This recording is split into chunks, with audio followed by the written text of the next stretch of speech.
Olá você, nós estamos iniciando mais um Podmar, agora em 2024. Sejam todos, tenham todos sucesso, saúde, muita paz. Mas lembrando, antes de começar esse nosso bate-papo, que você pode acionar o sininho e nos seguir no YouTube, tá certo? Que toda segunda, quarta e sexta-feira a gente vai ter um bate-papo aqui com você. Estamos aqui com Cassiano Gonçalves Cabreira, se eu estou certo é esse o nome? Cabreira Gonçalves. Com Cabreira Gonçalves, nosso amigo, nosso parceiro, nosso parente. Bom dia, Cassiano. Tudo bem, Mariano? Agradeço demais estar com vocês essa manhã e espero que seja um bom bate-papo. Com certeza. Cássio, eu costumo, o nosso podcast, ele conta história. Eu chamo de história de sucesso, porque o fato da gente ter nascido na periferia desse Brasil e a gente ter conquistado, né, pelo menos podendo educar nossos filhos, estamos nesse Brasilzão, mas com a condição de vida razoavelmente boa, eu chamo isso uma história de sucesso. Então eu costumo contar a história. Vamos, antes de chegar na atualidade, na sua ocupação atual, você nasceu em que cidade? Eu nasci aqui no estado de Mato Grosso, né, em Rondonópolis, mas me considero de coração campograndense porque vim para cá muito cedo, né? Minha mãe ela veio para Campo Grande, eu tinha 1 ano e 6 meses. Então sou nascido na cidade de Rondonópolis, Mato Grosso, então de nascimento sou rondonopolitano, mas de coração sou campograndense.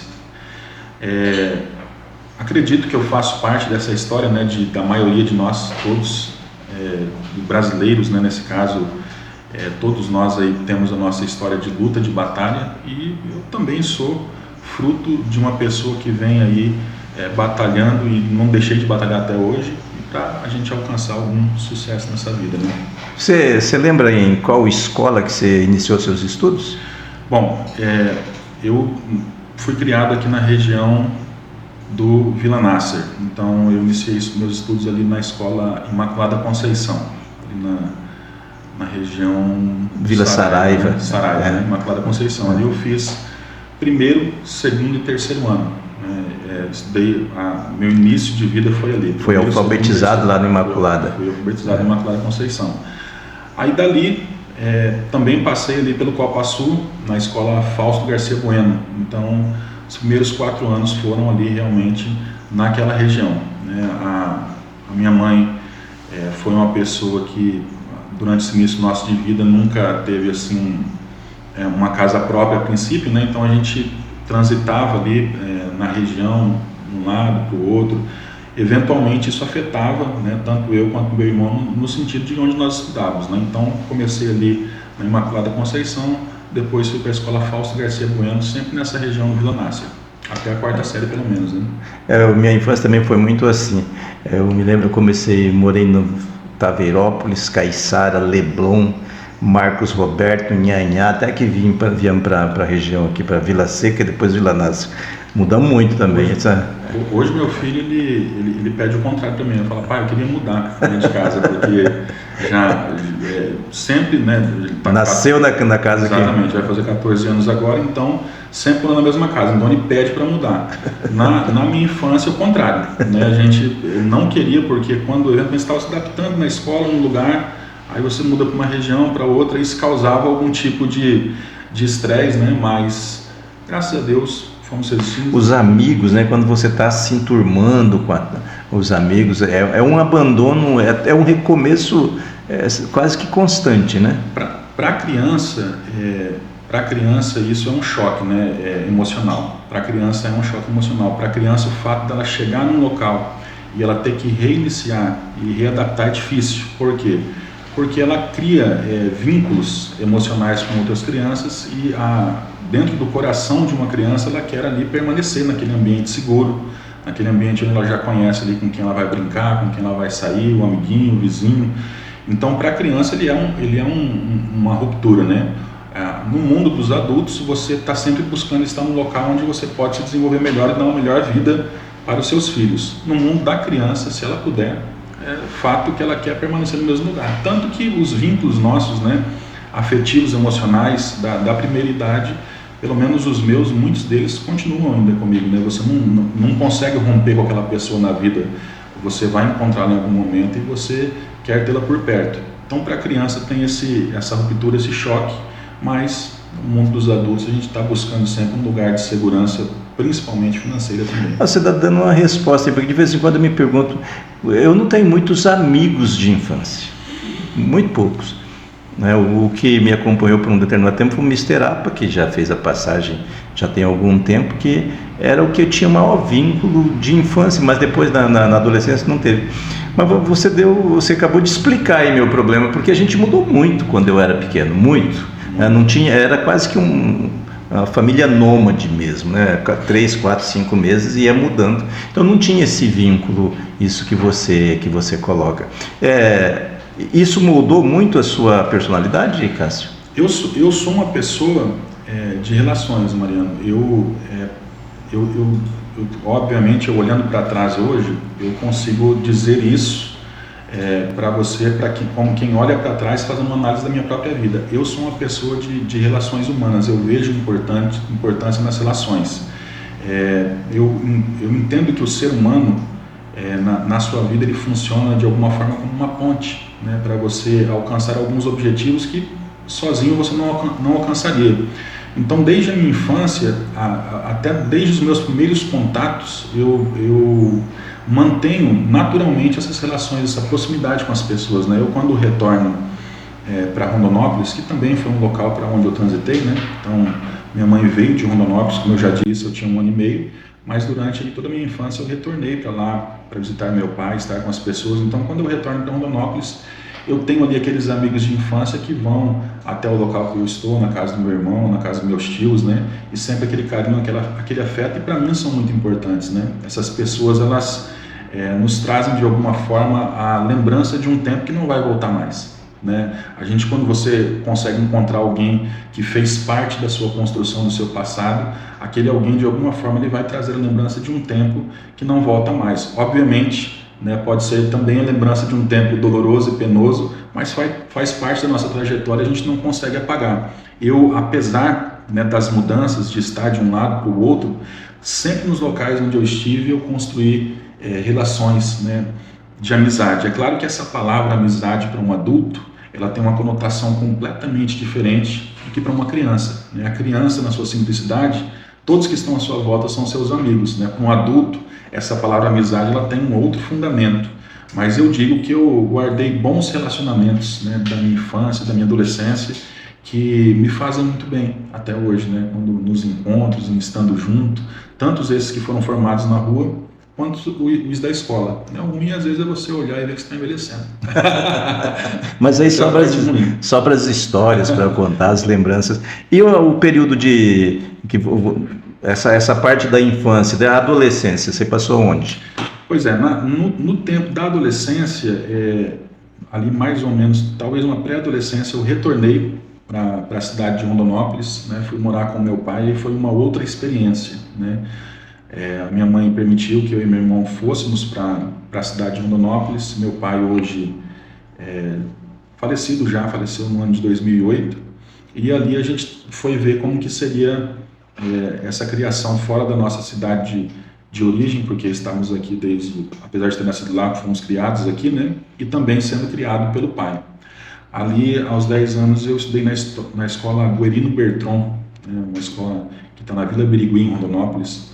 Ali fiz muitos bons amigos e muitos bons relacionamentos. Permanecemos ali em Rondonópolis 1 ano com meu pai e retornei para Campo Grande, isso em 96, retornamos. E em 96 minha mãe mudou para uma outra região, saiu aqui da região do Vila Nasser, Santa Luzia, Vila Saraiva, saiu dessa região e foi para a região ali do Copa Vila 2, saída para Cidrolândia. Naquela região foi onde que eu me estabeleci, onde eu permaneço até o dia de hoje. Ali criei as minhas relações da adolescência para a juventude, em todos os ambientes da minha vida.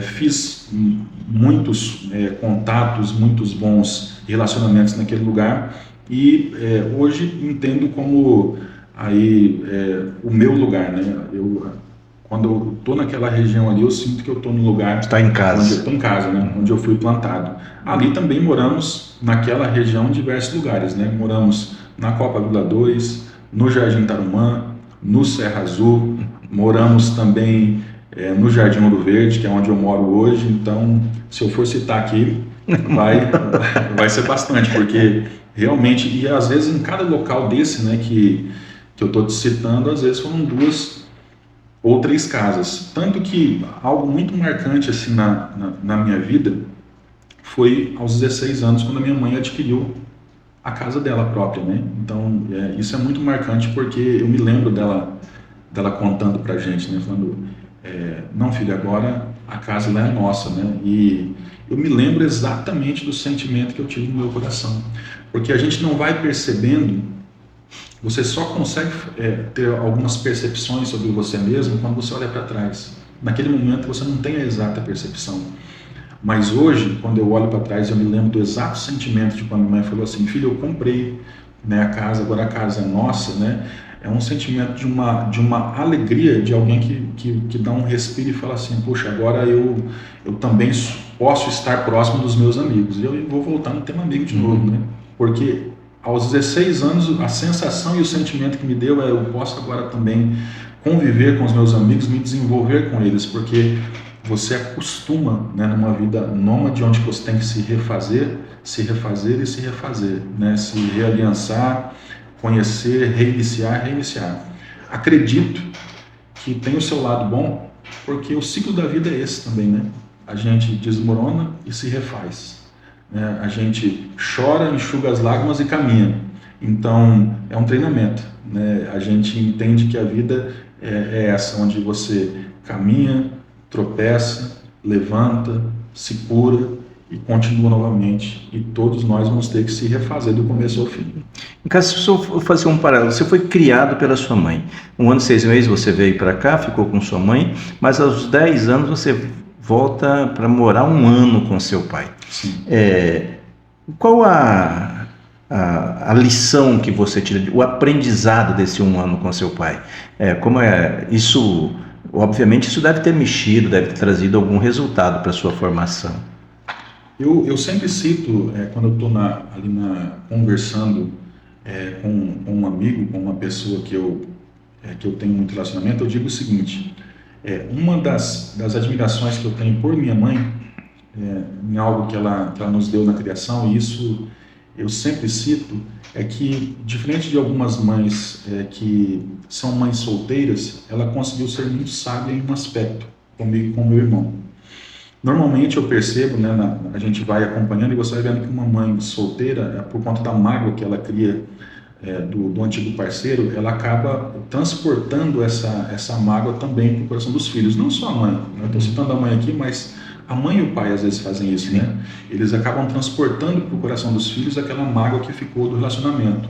Eventualmente aquele pai, vamos falar do pai, ele realmente talvez não seja um grande exemplo de pai, talvez não dê atenção, talvez não esteja junto, talvez ele não cumpra com suas obrigações. E exatamente por ele não fazer isso, às vezes aquela mãe ela transporta para o coração dos filhos aquela raiva, aquela ira que ela sente. Mas nesse aspecto da vida eu tenho que agradecer muito a minha mãe, porque no rompimento dela no relacionamento com meu pai, ela não trouxe para o nosso coração um sentimento de ira ou de mágoa dele, ela absorveu. E ela usava uma frase, né? Ela dizia, olha, o meu relacionamento com ele é uma coisa, o relacionamento de vocês com ele é outra circunstância. Eu digo sem medo de dizer que todo o sentimento de amor que eu tive pelo meu pai, ele foi plantado no meu coração pela minha mãe. Então, eu não tive contato com meu pai antes dos meus 10 anos, um contato próximo. Eu tinha aquele contato das férias, de ver, de voltar, e isso não criou relações entre eu e ele. Não tinha vínculo. Não tinha vínculo. Eu fui ter vínculo com ele realmente aos 10 anos de idade.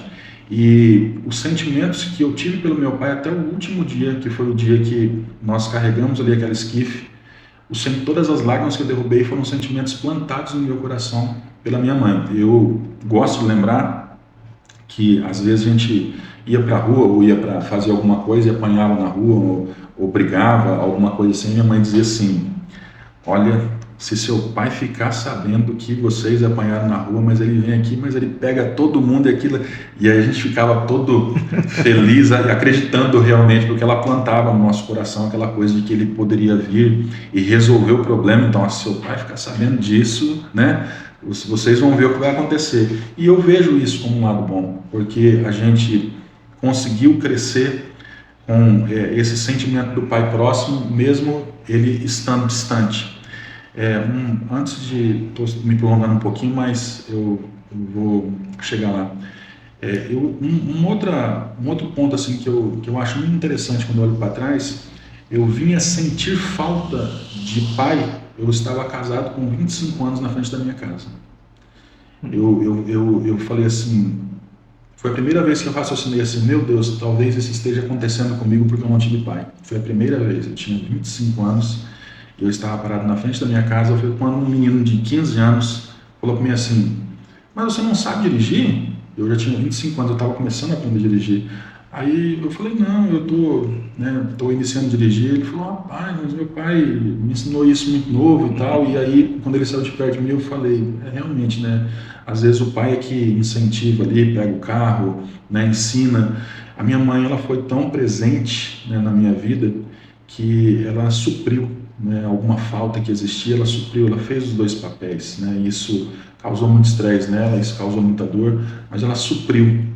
Quando eu vou para Rondonópolis com 10 anos, aí sim eu vou conhecer o meu pai, né? Meu pai era um homem bastante inteligente, uma voz muito bonita, né? Era um homem assim, de um olhar penetrante e era alguém muito respeitado dentro da família dele, né? Alguém que os irmãos sempre olharam assim com muito carinho. Ele teve os seus desafios durante a vida, né? Alguns deles o machucaram muito, machucaram quem estava em torno, em volta, mas eu consegui, né, transferir aquele sentimento que foi plantado dentro de mim para ele enquanto ele esteve em vida. A gente nunca acha que fez o suficiente, né? Às vezes eu olho e eu falo, eu poderia ter feito algo mais, mas com relação ao meu pai, eu sinto que eu consegui olhar nos olhos dele algumas vezes e dizer que o amava com sinceridade, dizer que o amava. Eu disse que o amava e disse que o respeitava, apesar de todas as batalhas, né, que nós tivemos com ele lá, porque eu tive uma mãe que plantou esse amor no meu coração e eu tive a oportunidade também de estar com ele ali, de ver como ele é, né, de saber como ele é. Obviamente, é uma criação bem diferente da questão de mãe, né? A mãe, ela tem aí aquele acolhimento natural da mulher, aquela coisa assim que ela pode ferver e brigar com você, mas o acolhimento é natural na mãe, ela vem. O pai, né, a gente foi conhecer ali como que era a rigidez do pai, né? O pai é um pouco mais rígido, é um pouco diferente, mas eu sou grato a Deus pela oportunidade de ter estado com ele, de ter vivido aquele tempo com ele, de ter histórias para contar com ele, né? E de poder, né, ter tido a presença dele na minha vida durante um bom tempo. Mas eu deixei você falar à vontade, porque na verdade é isso que molda o nosso caráter, essas experiências, é que nos traz, né, que mostra como que a gente é. Você, antes de falar da semelhança, ou do que trouxe seu pai, profissionalmente, né, seu pai, que eu me lembro, ele era um extraordinário vendedor e você trabalhou muito tempo nessa área, mas você teve um tempo que você foi concursado na prefeitura, né, como agente de saúde, é isso? Isso. Meu pai ele é até hoje, né, por todos aqueles que estão ali próximos, familiares, amigos, todos sabem que meu pai foi um exímio vendedor, né? A minha mãe reconhece isso muito quando conversa comigo. E antes de eu estar na área comercial, de eu estar na área de vendas, eu realmente passei pela prefeitura. Eu tinha ali meus 18 anos, foi o primeiro concurso que eu fiz, né? Então eu fui agente comunitário de saúde durante 3 anos e 8 meses. Foi uma boa experiência, estava iniciando minha vida, né? Me casei com 20 anos, então aquela estabilidade ali mesmo que uma estabilidade naquele tempo ali, porque hoje mudou bastante, a categoria está, graças a Deus, bem melhor, mas naquele tempo uma estabilidade pequena, mas para mim era muito importante.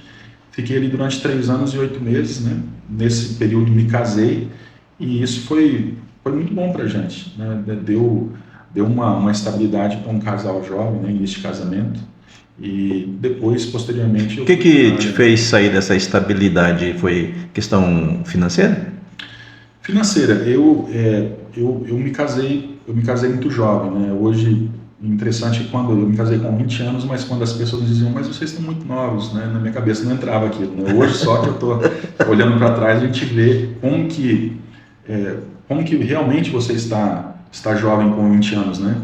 Então, o ganho naquele período, naquele tempo, ele era um ganho pequeno para quem mora de aluguel, né? Então, casamos, né, morávamos de aluguel, aí tinha as demandas naturais da vida, não podia ter qualquer tipo de lazer, então isso foi me empurrando para outras circunstâncias. Dali, quando eu vi que aquela renda ali ela não era suficiente, que a gente vivia assim, numa situação assim, de aperto muito grande, minha esposa, na época, já era da área comercial, né, já começou a trabalhar como vendedora, a gente foi naturalmente sendo expelido e tendo que tomar decisões, né, de deixar aquela pequena estabilidade para poder ir para a área comercial, que é a minha área até hoje e que hoje eu considero um privilégio alguém que consiga se manter na área comercial, seja vendendo, empreendendo, porque você tem a capacidade, a possibilidade, né, de com o seu esforço, com quanto você coloca de energia, você compor uma renda e a sua renda vai ser resultado do seu trabalho, do seu esforço, né? Quando você está ali, às vezes, estabilizado, você também, além de estabilizado, está tendo que estar mantido dentro de uma condição que é aquela e sempre será aquela. É uma escolha. O que marca mais na área de venda? É a pressão da meta? A maioria das pessoas que elas ingressam na área de venda, elas ingressam porque elas não têm o que fazer. A pessoa chega num ponto que ela não tem profissão, vou ser vendedor. A maioria começa dessa forma. Quando você está ali na área de vendas, você vai percebendo que o vendedor ele é um profissional. Tem que ser profissional. Ele é um profissional de vendas, né? Ele se torna um profissional. Ele tem que ser profissional. Então, a área comercial, ela é uma área de pressão. Eu nunca estive em um ramo do comércio onde não exista a pressão pela meta, então você vai se adaptando e se acostumando a ter que lidar com essa cobrança que existe, né, por parte, seja da empresa, ou seja, de alguém diretamente, mas isso faz parte do campo comercial. Na realidade, faz parte da nossa vida, né? Quem não estabelece objetivos claros, ele vai estar fadado a estar exatamente no mesmo lugar, né? Isso aí é para o profissional e é para o pessoal. Se você iniciou um ano como esse, se eu iniciei um ano como esse, eu não tenho nenhum tipo de meta, nenhum tipo de objetivo claro, é fato que eu vou repetir um ano anterior e a repetição ela cansa, né? A repetição ela nos leva a ficar prostrado. Então o ambiente comercial ele é um ambiente de pressão, mas também é um ambiente de muita alegria, muitos sorrisos, porque quem faz o seu serviço bem feito na área comercial ele é recompensado pela sua energia, pelo seu trabalho, pela sua disposição e pelos seus objetivos alcançados. E essa recompensa faz parte da personalidade do vendedor. O vendedor ele precisa, de alguma forma, ser uma pessoa que ele tenha essa ambição, e as pessoas não podem confundir essa palavra ambição com algo mal, né, com algo ruim. A ambição ele pode ser uma boa ambição ou pode ser uma ambição ruim, mas a ambição do vendedor é atingir o resultado, compor um bom salário, entregar um bom produto, obviamente, para quem ele se propõe, e atingir o resultado para que ele tenha o resultado financeiro que também ele busca. Então essa ambição ela tem que fazer parte, tem que estar junto, tem que estar por dentro da pessoa. Exatamente. Uma pessoa com um perfil assim de segurança total, muito seguro, né, um perfil de segurança total, ele não vai dar espaço para a área comercial, Porque na área comercial, tanto para vendas quanto para quem está empreendendo, você precisa de ter uma certa coragem de arriscar, né, de ousar, de sonhar um pouco mais para que você cresça, para que você atinja os seus próprios objetivos. Eu li um livro, não me lembro agora o título, que falava isso que você falou, que todo mundo inicia como vendedor porque está desempregado e não tem nada o que fazer e vai experimentar. E aí descobre que precisa se profissionalizar, precisa aprender, e depois descobre que na vida toda é venda. Ele discorre que isso, que toda atividade humana é venda. Em qualquer profissão, o pedreiro vende a sua capacidade de colocar tijolo um em cima do outro, de fazer o reboco, de construir, a sua capacidade está sendo vendida. O cara que promove palestras, as motivacionais, isso é venda, e ele vai discorrendo por todas as atividades humanas, e ele vai comprovando que tudo é venda. Você só precisa descobrir qual que é o produto que você vende melhor para você se estabelecer, para você estabelecer suas metas, os seus ganhos, a sua forma. E aí ele discorre sobre a aparência, sobre a venda, de como é que você faz, de como você se apresenta, de como você fala, de como você apresenta seu produto, enfim. Então toda atividade humana ele enquadra como uma atividade de venda.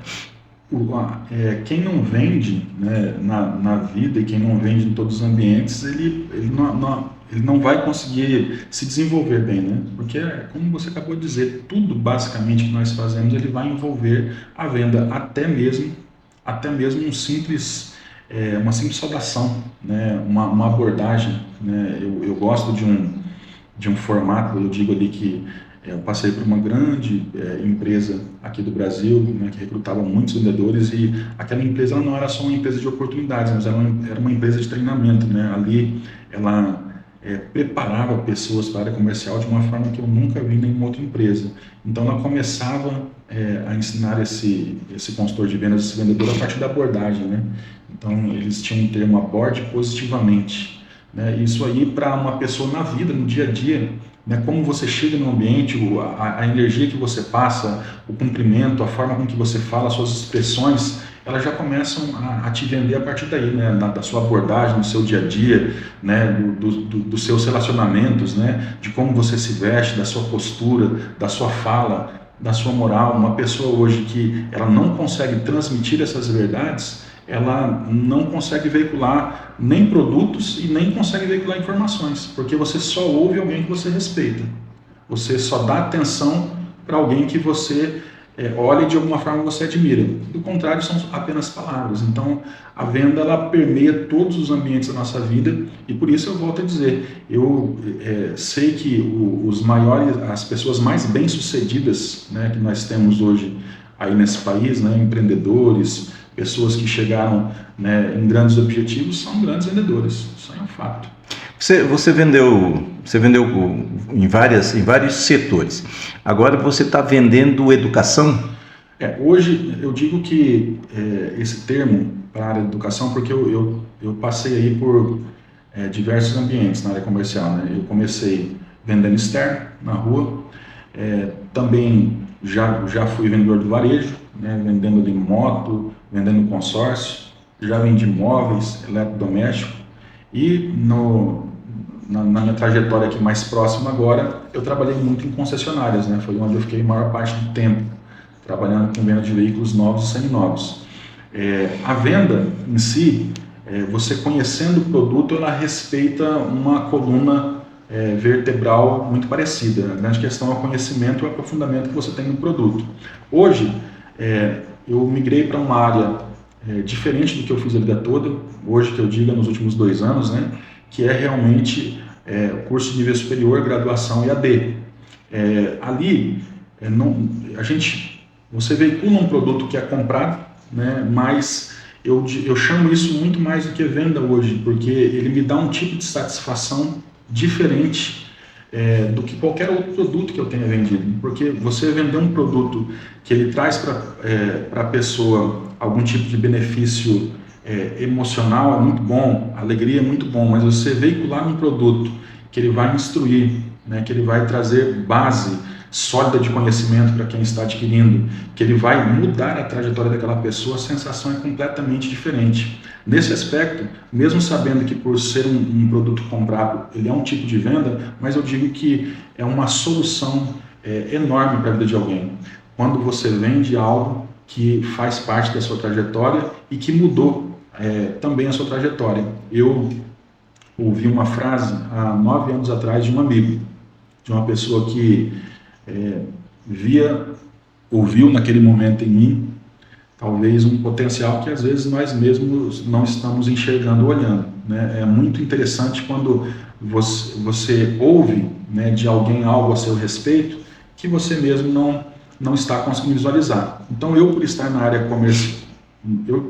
comercial durante muito tempo e muitas vezes ganhando razoavelmente bem, eu estava deixando essa área da preparação do estudo para trás. Que você vai ali comprando, vai adquirindo e você vai deixando algumas coisas para trás. E aí esse amigo chegou e de alguma forma ali ele me contrapôs, né, numa palavra, e a gente, quando você ouve alguma coisa que você não quer ouvir, normalmente a gente tem aquelas desculpas pré-feitas, né? E aí eu dei algumas desculpas daquelas pré-feitas, e aí ele, 10 anos mais velho que eu naquele tempo, estou falando de 8, 9 anos atrás, ele falou assim, nós vamos voltar a conversar sobre isso. E ele queria me dar um exemplo prático, então ele foi, se matriculou, passou, os filhos dele, os dois passaram na faculdade federal, a esposa também passou para uma particular, e ele me chamou para uma outra conversa e mostrou, falou, tá aqui, eu sou 10 anos mais velho que você, eu estou dizendo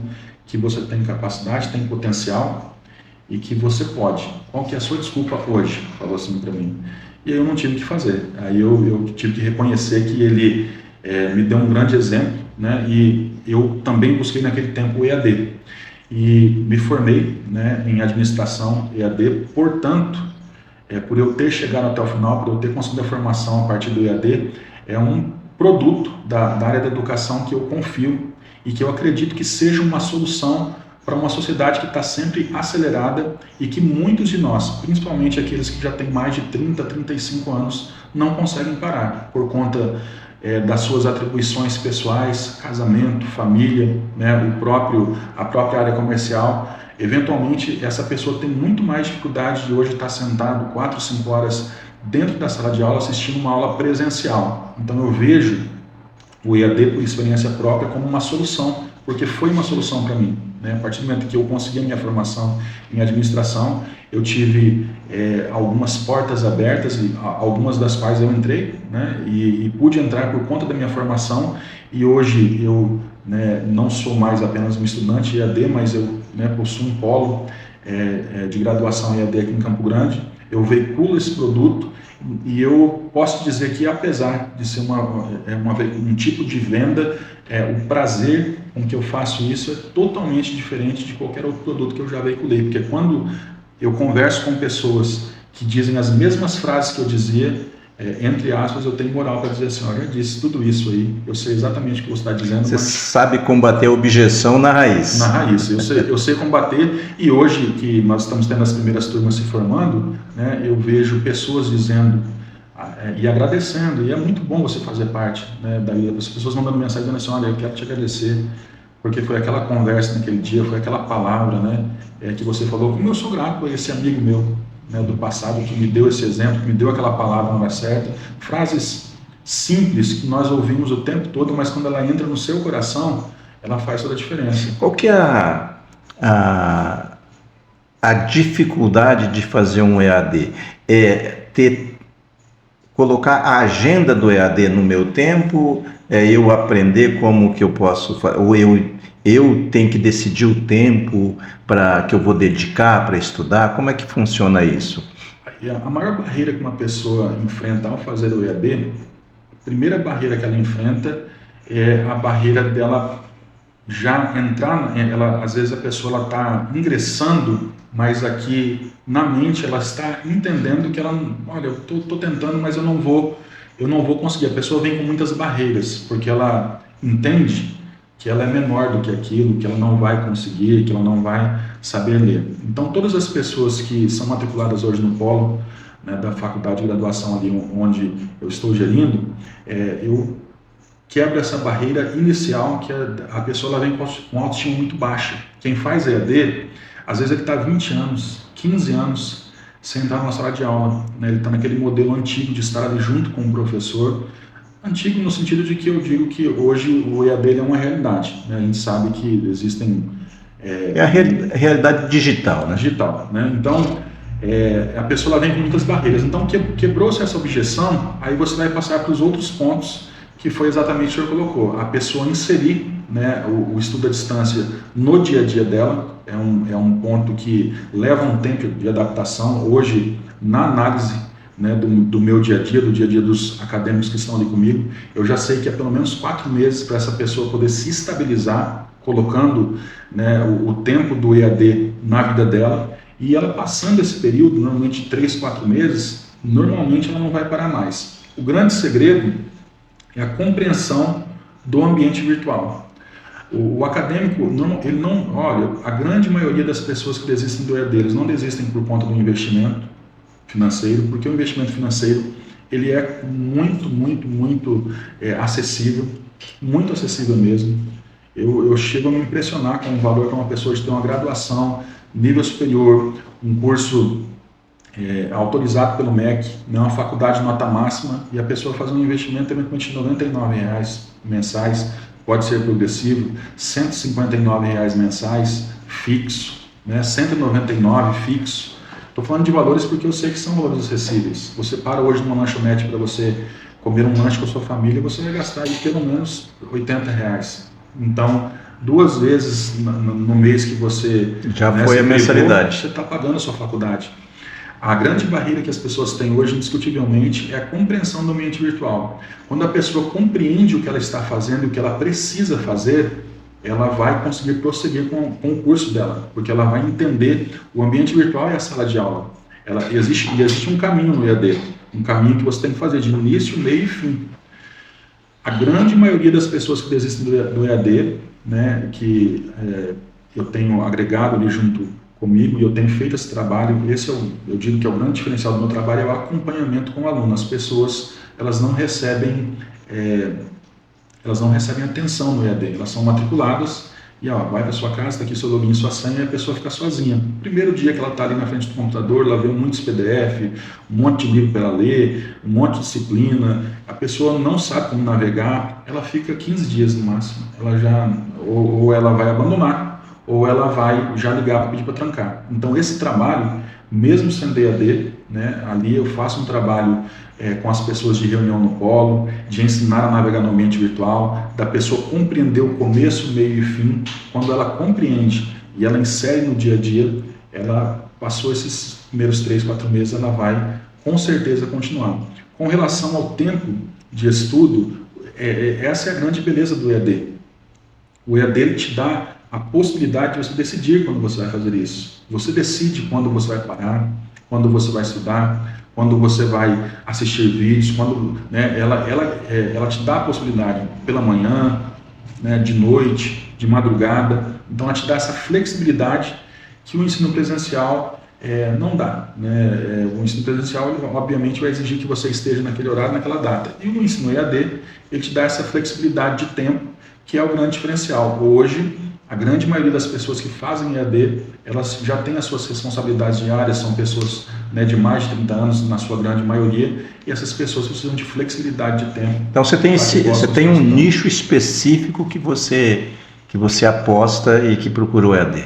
O EAD, ele, na sua grande maioria, é procurado por pessoas de mais de 30 anos. Isso aí, na experiência ali do que a gente tem em base. É o cara que parou de estudar para ter que trabalhar, o cara que parou de estudar porque casou e teve os moleques porque não conseguiu manter a escola, a despesa, ou porque parou de estudar por outros motivos? São duas circunstâncias, né? Tem aquela pessoa que realmente precisou estudar, mas a grande maioria são pessoas que não deram tanta atenção ao estudo, e aí quando ela vai chegando em uma certa idade, ela percebe que sem o envolvimento na educação, as empresas estão exigindo hoje que a pessoa tenha uma graduação, ela tenha uma pós-graduação, e a pessoa vai percebendo que ela vai ficar estagnada ali. A pessoa, às vezes com 29, 30 anos está madura, fala, não tem tempo, né? Lógico que eu estou citando pessoas de 29, 30 anos, mas eu tenho inúmeros exemplos lá, comigo hoje matriculados, inclusive, literalmente, a pessoa que mais me incentiva no que eu faço, né? Que é uma aluna nossa, inclusive, que mora na Vila Nasser, né, que é a dona Cida, deve ter aí mais, certeza, né, mais 50 anos, e tem outros alunos, são pessoas que estão, assim, muito comprometidas e vão se formar agora, esse ano estão se formando, né. Pessoas que eu saía, às vezes, ali do polo, ia dentro do posto de saúde, abria o computador do posto de saúde para explicar para ela alguma coisa que ela não sabia, né, e a pessoa pedia para eu gravar vídeo para mandar para a filha, para que a filha pudesse explicar para ela em casa. Às vezes eu estava no polo, pessoa com quase 60 anos chegava ali com um caderno todo escrito, vim trazer para você dar uma olhada, e toda simples, e agora está se formando, nunca reprovou nenhuma disciplina. Então são pessoas que nos incentivam a fazer isso, né? O nicho maior são de pessoas de 30 anos para mais. Tem os alunos mais jovens também, temos alunos bem mais velhos, mas eu vejo o EAD sem dúvida nenhuma como uma solução para essa sociedade que está acelerada. Você falou no início, quando você fala disso, da satisfação de ver o sucesso das pessoas e que isso traz um resultado emocional para você, que é uma venda diferente. Isso mudou a sua visão de vida, de busca, de qualidade de vida? Muda porque quando você consegue perceber como a nossa simples vida, cheia de falhas e erros também, ela pode impactar na vida do outro, você não consegue mais, a partir desse momento, viver uma vida sem propósito algum. Você só consegue desenvolver, seja na sua profissão ou desenvolver na sua vida algo que tenha um impacto positivo sobre a vida de alguém, que mude de alguma forma a vida de alguém. A gente começa a se ver como pessoas que estão aqui para cumprir algo, um propósito, e às vezes o meu propósito, né, está na vida do outro. O meu propósito, né, a senha para que eu alcance o próximo estágio está na vida do outro. Eu preciso do outro, né? E o outro também precisa de mim. Está vindo na minha mente agora, eu vou contar rapidamente, tem uma experiência muito forte que eu tive nesses 2 anos. Eu matriculei um rapaz,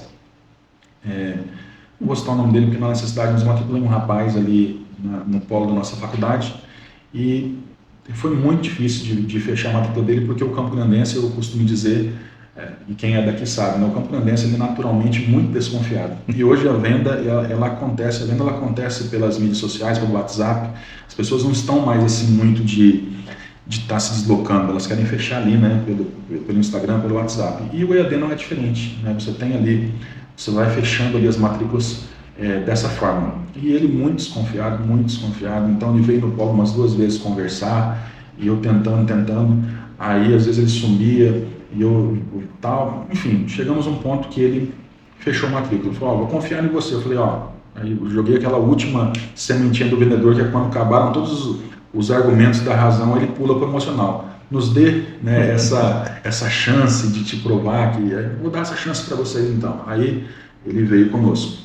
Com questão de 3, 4 meses que ele estava já estudando conosco, a gente dando todo aquele apoio, ele foi fazer um exame de rotina, um exame na virilha inclusive, e ali o médico viu algo ruim ali na parede abdominal dele, pediu um exame, e depois veio com um diagnóstico que aquilo, infelizmente, era um tipo de caroço maligno, um tumor maligno, e estava na parede da barriga, e o médico falou para ele, olha, é muito raro, né? Isso aqui você pode deixar ele quieto e conviver com ele, sabendo que um dia ele pode vir, né, a te dar algum trabalho para frente, daí não vai ter o que fazer, ou você pode passar por uma circunstância extremamente delicada, que seria uma cirurgia assim, que é muito difícil, né? E aí você vai decidir isso. E ele entrou numa crise muito grande com a esposa, porque ele queria passar a cirurgia, a esposa queria que não. Enfim, nesse meio tempo ele ligou para mim, e a gente vai se relacionando com as pessoas, e daí não era mais conversa de alguém que estava vendendo matrícula ou não estava vendendo. Ele queria trancar a matrícula, mas eu já havia ali criado um relacionamento com ele, então ficamos, eu dentro do carro, me lembro até hoje, conversamos 40 minutos, ele me contando, quase que se abrindo naquela situação. E eu naquele dia talvez tenha me sentido a pessoa mais insensível do mundo no que eu falei para ele, mas eu não disse pela faculdade, pela matrícula, eu disse porque eu achava que era o melhor que eu tinha a dizer para ele.